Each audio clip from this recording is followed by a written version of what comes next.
tech outages. We've got our own. We've just had an outage with our Tech Room 101. There was a technical problem there. Would it be reasonable for the government to fine us? Oh, I don't think so. Not for this one. No, not for this one. No. Well, maybe our listener was. I don't know if we got a little invoice in the post. Fiver for the Tech Room 101. Internet seriously podcast failure. £6.50. Well, anyway, so the UK government has fined Barclays Bank for a 3-day IT failure that affected its consumers. And they said that they put that into the public domain because they want to have a conversation with the consumers. They want to say, we're hearing you, we're on your side. I presume it's that they regard banking as like a critical service. It's a bit like failing in your promise to provide food to people or water to people. Yeah, it was like we were talking about earlier. They won't admit it because the human beings don't want to admit failure. So the government is trying its own ways to force people to deal with it. So they're finding them, and then that's obviously we're talking about it because we love talking about people being fined. This is peanuts to that bank. The story is that they've had to pay a fine because they messed up. And Emily, they're on the front page of the newspapers. Yeah. And I suppose we're talking about secure by design, robust by design, business continuity by design. Yeah, we're talking about a 3-day debt probably as well, because there's been a lot of consolidation in the banking industry and other financial services. And what typically happens is the merger or acquisition happens. There's an old essential service running on a machine that no one really, from a relic of a company. There's an awful lot of old stuff. But just for context, between January 2023 and February 2025, so it's sort of 2-year period, 803 hours of banking outages. That's 33 days, nearly a month, or over a month in that period. The other thing that the committee were highlighting is the outages can happen around payday. There was a Barclays outage coinciding with the deadline where people have to file their tax returns and pay their tax.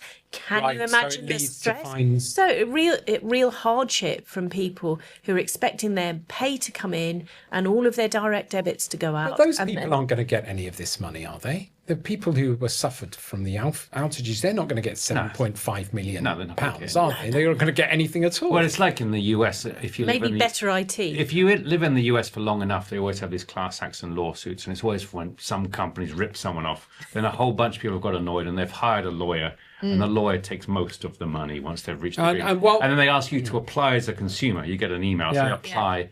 And you just don't bother. That's another whole story. It's the sort of but you can get like $4 if you spend an hour filling in this form. You're like, I'm not going to. Thank you. We don't have much time, and there is another news story I wanted to just pick up on, which is in the USA. You were talking about that. The USA government's own Social Security Administration is now preventing its staff with new protocols and guidelines from accessing a whole load of websites, CNN, Fox News, the New York Times, the Washington Post. This is big balls again, isn't it? Yeah, and also additional website restrictions beyond news sites. It includes access to online shopping, sports websites, and so on.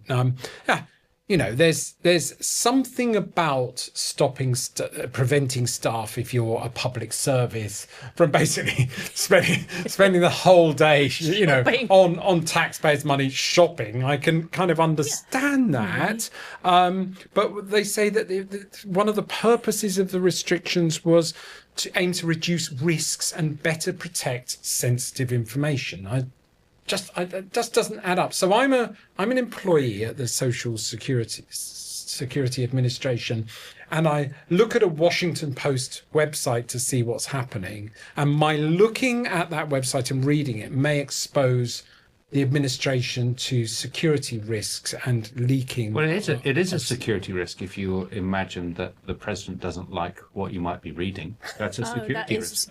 And also it's a security risk because while you're looking around at the Washington Post, Big Balls is accessing your computer and therefore all of the main databases and downloading all of the sensitive information about about employees, right? Just to clarify for people who probably didn't hear last week, Big Balls, you're not talking about me. You're not talking about Trump.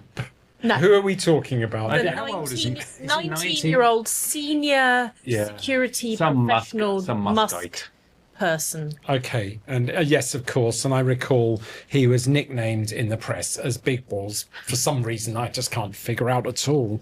Well, I'll tell you what, because he's a ridiculously overconfident, cocky 19-year-old see. who's been I allowed see. in the government's central systems for some reason that historians will ponder. Yes. Anyway, we know quite a few government officials in our work in America, and they seem like really decent people. I just cannot see how those very intelligent, highly qualified people reading websites about, it may be websites covering events that are pertinent to them, will somehow pose a security risk and I reduce. really feel that there are so many like really committed public servants who I think are just like, what am I living through?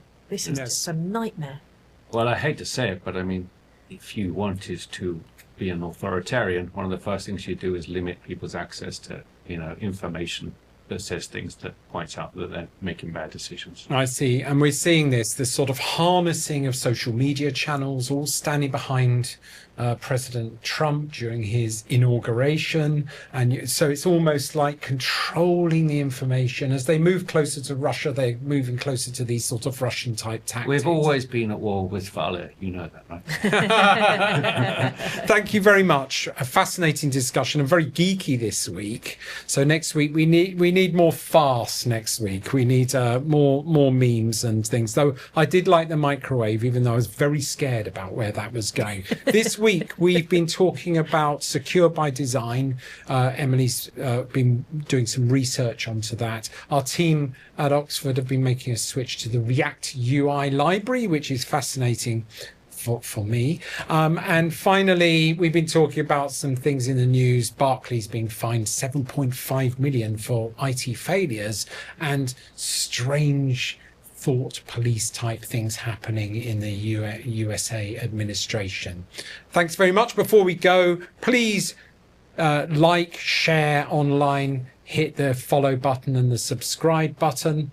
That's it for this week. Thank you very much.